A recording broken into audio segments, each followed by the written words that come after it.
Welcome in to Outkick the Show. I am your fearless host, Clay Travis. Outkick the Show is presented by Oddshark. Go to Oddshark for all of your gambling and informational related needs. What's it like to sit on the iron throne of inclusion, to be the king of all sports media? Sometimes it can be a little bit draining, but most days, I gotta be honest with you, it's pretty fucking awesome. Hope you listened to the show this morning. It was fantastic. If you're not listening to Outkick the coverage every morning, you're wasting your lives. And I mean that in a serious fashion. 6 to 9 a.m. Eastern, 250 a.m. FM stations nationwide will be on satellite radio, I am told, next week. And I'm telling you right now that the influence of Outkick the coverage continues to grow. And it's only going to grow more when we go 13-0 with the gambling picks, which will be up tomorrow. But right now, are up on the Outkick VIP for VIP members. $100, $99 for the year. Get your own shirts. Support the cause. Let me tell you this right now. Thanks for all the feedback on Tucker Carlson. If you sent me a message in basically the last 2 days or 3 days, I haven't been able to see it. This is the first time in my entire career where my mentions have been so wild that I almost don't even see anything. Like, I can't even keep up. We're getting thousands of mentions every couple of hours. I've never seen anything like it. This is, I imagine, what it's like when you hit the quote-unquote mainstream, when you've hit the tipping point. Outkick has gone from a big audience to a massive audience. I think it's probably only going to grow from here. But I apologize if you've been sending me amazing things on social media and I haven't seen it. I just can't keep up. I just can't keep up. So thank you for all the sharing that you've done. Thank you for all of the growth of Outkick over the past couple of years. It's been unlike anything I've ever seen before. We are on we're ascending at a rate the likes of which very few media companies have ever done before. So thank you for all of the support there. I want to tell you as well, what you should be doing is supporting my advertisers. And one of the good advertisers we have is The Home Loan Expert. They have an incredible array of opportunities and offerings for you, for mortgage companies. If you like me, they came to me and they said, you know what we love the most of everything that you do? We love the anonymous mailbag. We want to sponsor the anonymous mailbag for the entire year. That's of all the content that we do. The anonymous mailbag is the funniest thing I think we do. It's also the most risque. If you are going to get a mortgage and you like me and you are not going to thehomeloanexpert.com, it's a personal insult to me. That's who you should be going to for your mortgage. They will hook you up. They will take care of you nationwide. Thehomeloanexpert.com. They can get you pre-qualified. They can get you out there to get refied if your rate's too high. They will take care of you just like I take care of you. Go to thehomeloanexpert.com. Their links are all at the top of the anonymous mailbag. They are also linked at the top of the website in general. So thank you to everybody out there for all of that. Now let's dive into the stories. I'm going to start with the actual story. That is out, that Outkick broke last night and then broke today. And to me, this is the fascinating aspect of things. I got to say this. People say like, oh, you hate ESPN, and that's not true. That's not true. I think ESPN is being run by idiots. I think that they are left-wing losers. I think that they are artificially stifling the growth of the First Amendment in this country by only allowing left-wing sports talk to govern. All of those things are true. But there are many, many people at ESPN who are huge Outkick fans that read the site every day, that are going to watch this show later today or even while we're live here, that are going to text me, call me, email me, reach out on a regular basis. I have tons of great friends at ESPN. So I want to put that out there. This idea that I don't like ESPN is wrong. I think that ESPN has awful, awful leadership. And many ESPN employees agree with me. And in particular, what I've always said is, look, I don't have any issue with Jemele Hill wanting to have her political opinions out there. I like Jemele Hill. Full disclosure, I went to her a couple of years ago and I said, hey, if you and I did a national radio show, because we represent different elements of the spectrum, we would have an insanely successful national radio show. We would each make hundreds of millions of dollars in the next few years. She can admit to that or not. I mean, it was all my idea. I still think it's probably true that that show would be must-watch radio, must-listen-to radio.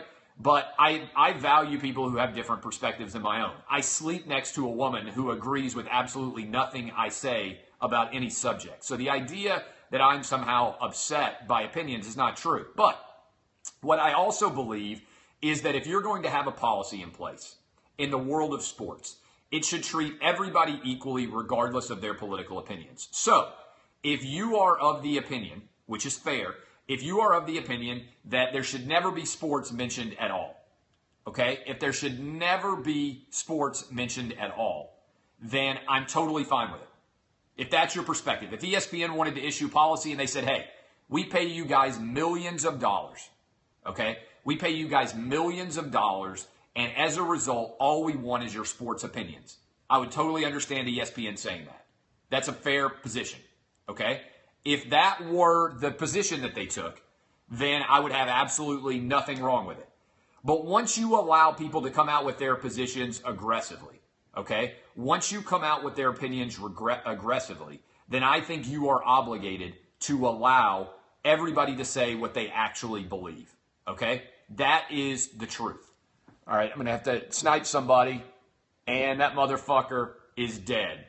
You guys were asking for it, and he is now dead. Don't step into these Periscope streets and expect to emerge alive, especially if everybody in the mentions, which I rarely read while I'm in the middle of my discussion, if everybody in the mentions is like, that guy needs to go, then he is gone. All right? So that is the truth, okay? Then your perspective needs to be, if somebody can go out and say that President Trump is a white supremacist, that's just flat out not true, okay? He has a diverse cabinet, which features Asian, Black, Jewish, and also Indian members of his cabinet. He has a daughter who is converted to Judaism, so he has Jewish grandchildren. How many white supremacists have Jewish grandchildren? I would say that overlap, not an expert on the white supremacy field, but I would suggest that the overlap between men who have grandchildren who are Jewish and are also white supremacists would be pretty low, right? I'm not an expert, but I don't think there's a lot of Rosenblums showing up for KKK rallies, right? I don't think that happens very often. Maybe I'm wrong. Maybe there's a lot of Stearns and Rosenblums and Lowensteins, lots of Jewish people showing up at KKK rallies on a regular basis, waving around Nazi flags. But I'm guessing that's probably pretty rare, okay? So the idea that he's a white supremacist is completely wrong. But my perspective on it is, if you're going to allow somebody to say that, what is amazing to me is that you would suspend someone like Linda Cohn, who has been at ESPN for 25 years and has worked at ESPN for 25 years, such that she has hosted more sports centers than anybody ever before. And she said this about that situation, which I think you guys need to hear. And by the way, I think the White House commented on Jemele Hill now. So if somebody can email me, claytravis@gmail.com, those comments, I'll discuss them. I haven't seen them, but my text messages are blowing up. Here is what Linda Cohn said. Okay, this is what Linda Cohn said on the radio in New York City. They definitely, meaning ESPN, overpaid for many of these products, whether it's the NBA or starting up networks like the Pac-12 network and SEC network. It's well documented. They also did not see that they would lose all these subscribers to competitors like Netflix. But it was more than just that. Politics played a part, as did the network's move away from strictly covering sports. I felt that the old school viewers were put in a corner and not appreciated with all these other changes, and they forgot their core. You can never forget your core and be grateful for your core group. Now, here's something to think about. When you look at this perspective, I think maybe I've been a little bit unfair when I say that ESPN is a left-wing sports organization, because what I've done sometimes is make it seem like only conservatives are not happy with ESPN. I think what's happened is radical moderates like me, middle of the road, rational people, reasonable boys and girls out there who like sports but don't want to hear that Michael Sam is a hero, a modern-day Jackie Robinson, because he likes to fuck dudes, all right? I got to tell you this. I like to fuck chicks. I don't get to do it very often because I'm married. But man, nobody likes to fuck more than me. Does that make me Mahatma Gandhi? Does I like to have sex with women? Because that's maybe the standard that ESPN's applying here. It's maybe the standard that needs to be applied here. I don't know. So most sane people are all of that opinion, right? And so in general, I am in favor of sex. Does that make me unbelievable? Lots of you out there like, man, there's nobody braver than Clay Travis. He likes to have sex 2.4 times a week with his wife. Man, nobody lays the pipe more than Clay Travis. What a brave dude. 2.4 times a week on average, he gets to have sex. I don't think anybody out there is like, give this motherfucker an ESPY, right? I mean, I'd be happy to have sex more often than that. 2.4 times a week. I got it on the calendar. Some weeks I get 3, some weeks I get 2. Ain't that impressive? Would you say that I'm like Jackie Robinson of sex? Would you be like, man, you know who really is brave right now? Clay Travis, because he's a married dude and he'd like to have sex more than he does, and he just went public with the fact that he'd like to have sex more than he does with a woman. Is that really that surprising? Like when Michael Sam comes out and says, hey, I like to fuck dudes or get fucked by dudes, whatever he liked to do. I don't know how it worked out. Is anybody out there like, oh, wow, that's so brave of you to get fucked by dudes? There are very few people braver than a guy who decides to get fucked by a dude. I mean, why is that like a huge deal, right? I think that's the way that the vast majority of people out there feel about it, right? If you want to have sex with a girl, have sex with a girl. If you want to have sex with a guy, have sex with a guy. If you want to have sex with somebody who is like halfway in between, do that. Whatever floats your boat, right? If you like chicks with dicks, go for it, right? You are a hero, right? To me, those are the most heroic guys. I don't know. I think whoever likes the chicks with dicks should definitely get an ESPY, right? But in general, right? Like, why do we care? Like, why is that heroic? That to me was always like an interesting perspective. Like, you know, this guy is a modern day Jackie Robinson. Wait a minute, what? What? Michael Sam is a modern day Jackie Robinson? This dude is a hero because he likes to fuck dudes? I must be fucking Mahatma Gandhi, like I said, because I like to fuck girls. Don't get to do it very often, 2.4 times a week. Give me the ESPY right now, all right? So Michael Sam, a lot of people said, yeah, I don't really care. Can he get to the quarterback? Can he sack him? You know, I don't care what genitals somebody has if they could sack Andrew Luck. If the Titans, my team, could beat the Indianapolis Colts, I don't care what you got, right? I don't care what you got below the waist. I don't even care. I don't even care what gender you are, right? I don't care about anything. If you, as a quarterback, can take my team to the Super Bowl, I don't care if you're a midget, transvestite, transgender, whatever it is, right? Whatever you are, if you have the skills, make them play, right? So I think a lot of people said, I don't care about Michael Sam. And then they said, okay, well, Colin Kaepernick, he's a modern-day Rosa Parks. And I'm like, record scratch moment. What? A modern-day Rosa Parks? He made $50 million playing football and then got beat out by Blaine fucking Gabbert and decided to start taking a knee on the sideline. He wasn't dealing with systematic oppression. He wasn't dealing with an inability to vote. He wasn't dealing with an inability to even sit on the bus where he wants. He could fly a private plane anywhere in the world that he wants right now. And his protest made no sense. Barack Obama was the president of the United States, already investigating all police shootings, and Loretta Lynch was the attorney general. She's a black woman. So he's protesting the federal government doing what the federal government already is doing. The Department of Justice was already overlooking every suspicious police shooting. They were already doing exactly what they wanted him to do. So it made no sense, and nobody ever pointed it out to him. Nobody ever said, I said this analogy all the time. I'd like for you guys to use it sometimes. This is like a dude who showed up to protest the fact that McDonald's didn't serve breakfast after 11 o'clock, and then the manager came walking out, and he's like, sir, actually, we do serve breakfast all day here now. And he's like, oh, wow, that protest was pretty stupid then, right? And then he stopped his protest once Donald Trump got elected. So this dude couldn't be more of a sellout. When the government was already doing what he wanted, he protested the fact that they were already doing what he wanted. And then once they stopped doing what he wanted, he stopped his protest. Maybe after helping to get Donald Trump elected. Because as I've said before, Donald Trump won this election because he flipped 75,000 voters in Wisconsin, in Pennsylvania, and in Michigan. That's one Big Ten football stadium. If 75,000 people had not voted for Donald Trump in those 3 states, Hillary Clinton would be president right now. Why do you think it's a coincidence? I don't think it is. A lot of left-wingers, a lot of people on the East Coast and the West Coast, they don't understand the center part of the country where I live. What I have always said is you walk around and college football fans are the backbone of this country, right? They're the meat and potatoes of America. Big Ten, SEC, Big 12, right smack fucking dab in the middle of the country, okay? It is not a coincidence that Donald Trump won every SEC state, that he won every Big 12 state, and that he won every Big 10 state except for Illinois, which doesn't count, and Minnesota, which he almost won. Now, I'm not counting Maryland and New Jersey as Big 10 states because in my mind, Maryland and Rutgers still aren't Big 10 schools. The College Football Coalition got Donald Trump elected. That's the truth. And so people don't understand how this whole process works. So when you really break it down, again, what Linda Cohn said was 100% the truth, all right? No doubt about any of it, okay? That's 100% true.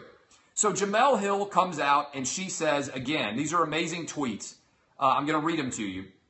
I've got them here right in front of me. She's deleted them now, but she says, and again, if you're going to have a political opinion, have a political opinion. But Donald Trump is a bigot.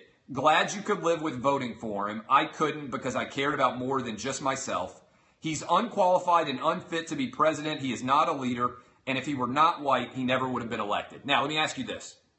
If somebody had said in sports media that Barack Obama was unqualified and unfit to be president and he was not a leader, and on top of that, they had said, and if he were not black, he never would have been elected. That's probably true, right? If Barack Obama were not black, he would not have been elected president. I voted for him twice, in 2008 and in 2012. But if Barack Obama had not been black, tons of people would not have showed up to vote for him. Look at what happened to Hillary Clinton. Tons of black people did not show up to vote for Hillary Clinton, probably because she was a white woman, right? So everybody's like, oh, Donald Trump's got all these racist supporters. Let me ask you this. How come nobody goes to the flip side and says, what about those black people who didn't show up to vote for Hillary Clinton trying to run a third term effectively as Barack Obama, and they didn't show up to vote for her? If they didn't show up to vote for her, but they did show up to vote for a black guy, didn't they choose to vote based on race? And isn't choosing who you're going to vote for based on race actually racist? I'm just asking. Everybody focuses on Donald Trump having racist supporters, and there's no doubt some Donald Trump supporters are racist. But there's a lot of Barack Obama supporters who are racist too. That's because I got a radical idea for you. I got a radical idea for you. I believe something insane, something revolutionary, something that will shatter the world. I think that black people can be racist. I think that white people can be racist. I think that Asian people can be racist. And I think that Hispanic people can be racist. And something crazier for you, I think that on average, just about every race has the same percentage of racist. I know it's a revolutionary idea and nobody ever talks about it. All people ever say is white people are racist. Nobody ever points out that black people can be racist, or Asian people can be racist, or Hispanic people can be racist. Yet, every single member of those races knows that there are other racist members of their race. And moreover, sometimes people can be racist against their own race. Black people can be racist against black people. White people can be racist against white people. Hispanic people can be racist against Hispanic people. And Asian people can be racist against Asian people, even within their own ethnic groups. So this convoluted false idea we have that racism only exists between black and white is like it's 1964 and nothing has ever changed in this country. The reality is this country is a lot different. The biggest minority group in this country isn't even black people. It's Hispanic people. And it drives me insane when I see tweets like this because, again, if somebody had said that exact same thing about Barack Obama, they would have gotten fired immediately.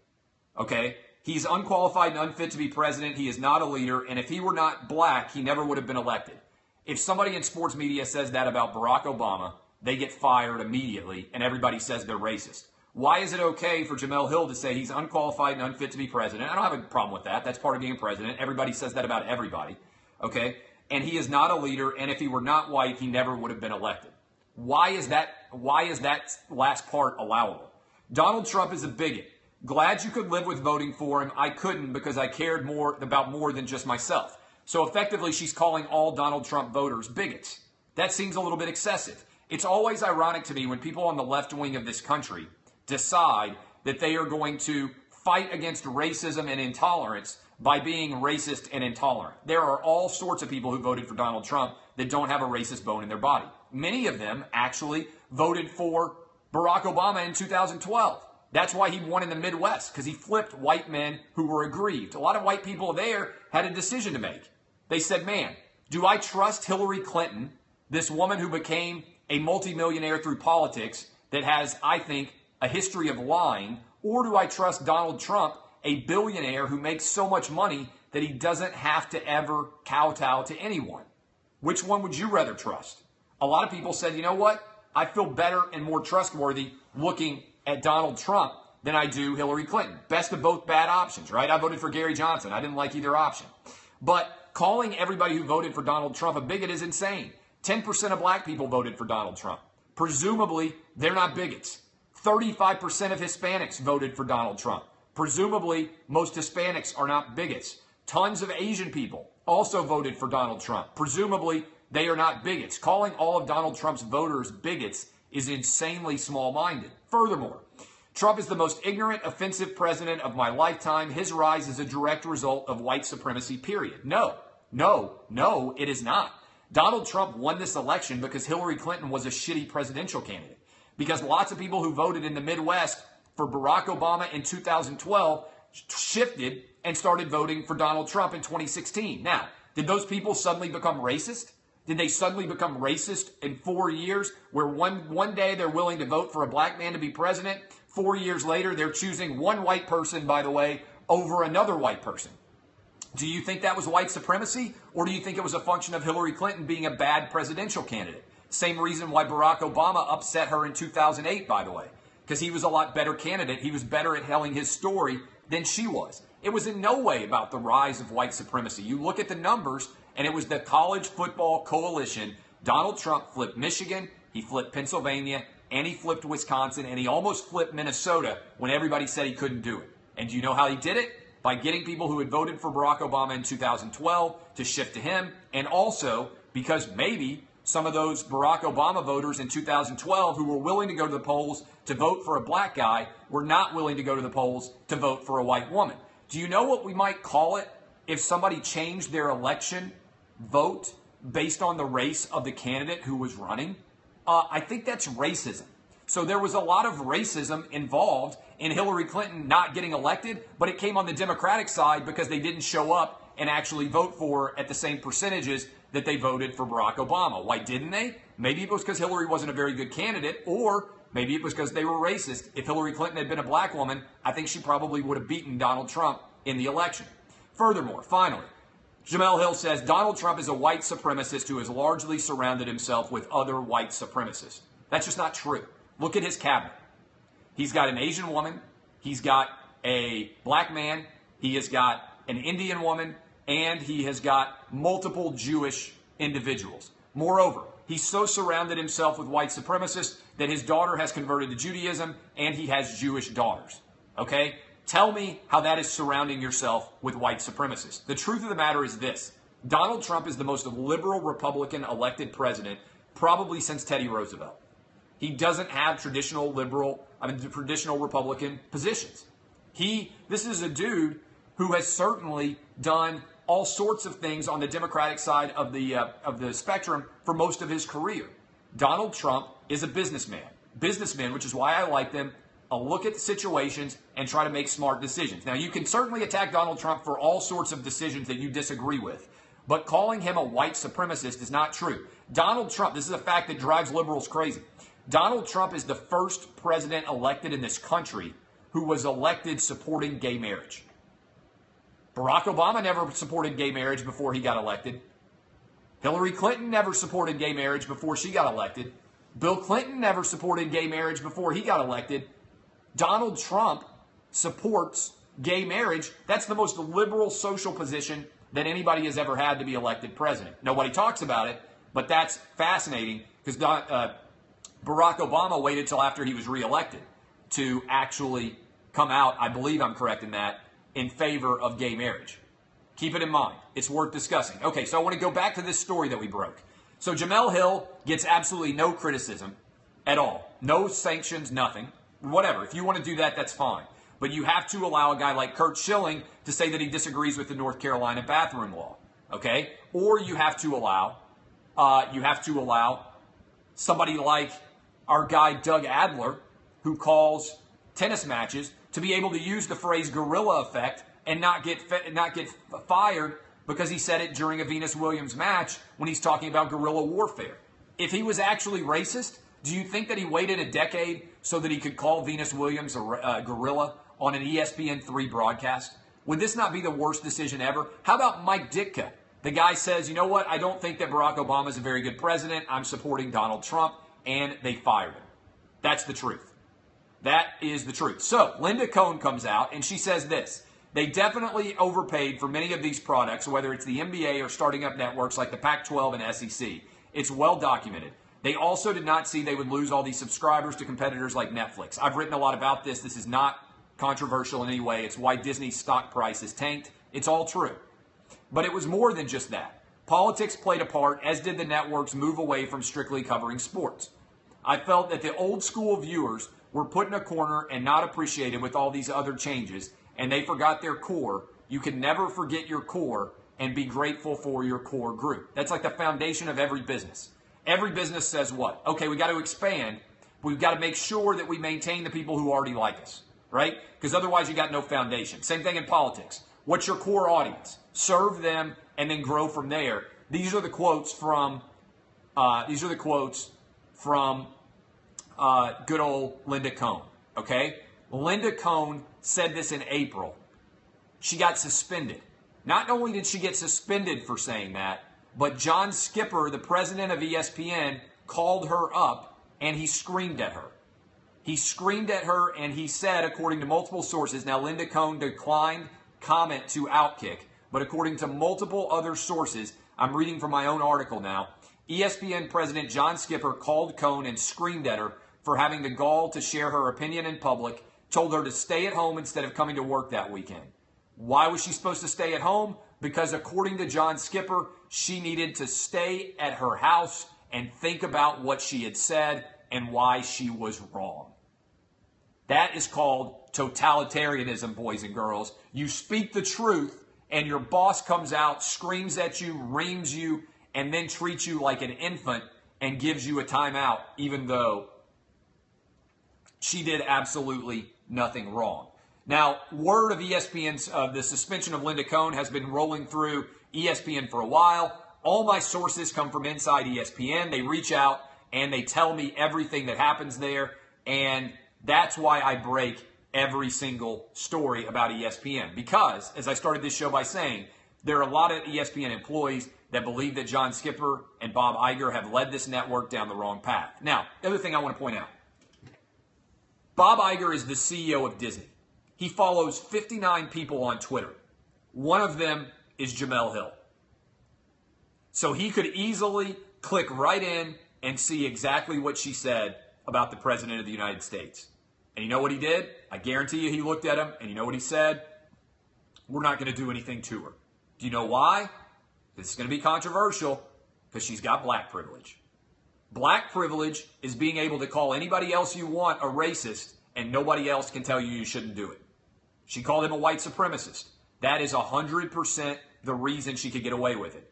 Black privilege is being able to call anybody you want racist and not having anybody else able to say anything to you for it.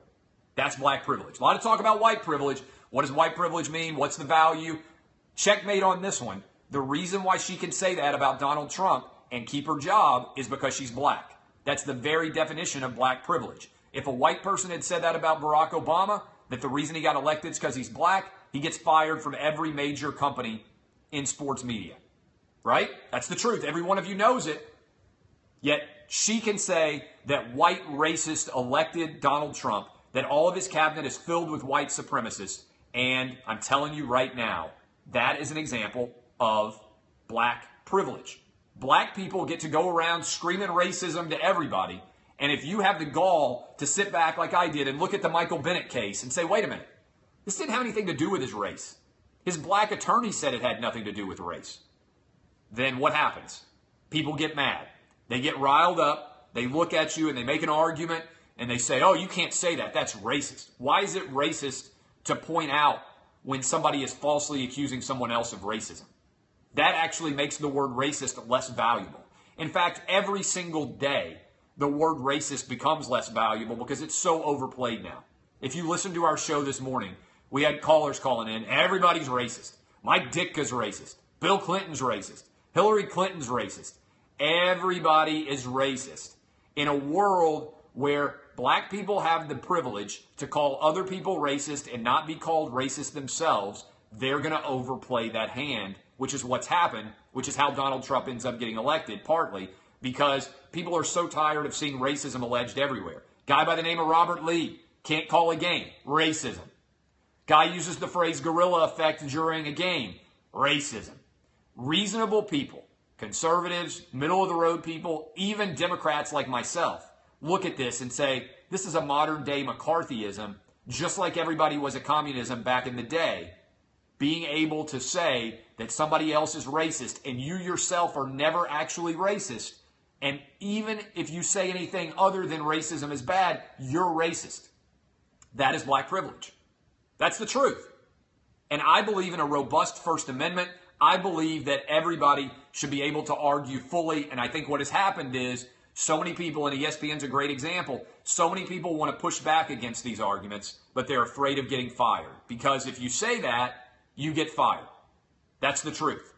And so as a result, there's an artificially constrained debate. And ESPN is having debates like, how heroic is Colin Kaepernick? Not, is Colin Kaepernick a dipshit? Like, what's the basis for his protest at all? This guy didn't vote. He said Fidel Castro was deserving of emulation. This guy's not very smart. If he talked for 30 minutes about his political philosophy with me, I would fillet him. I've invited him on Outkick the Coverage. Come on and just talk about everything you believe in politics, Colin.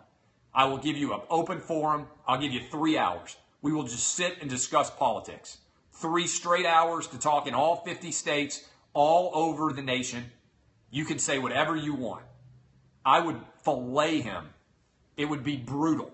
By the end of that interview, you'd be like, holy fuck, this guy has no idea what he's talking about. Because he doesn't.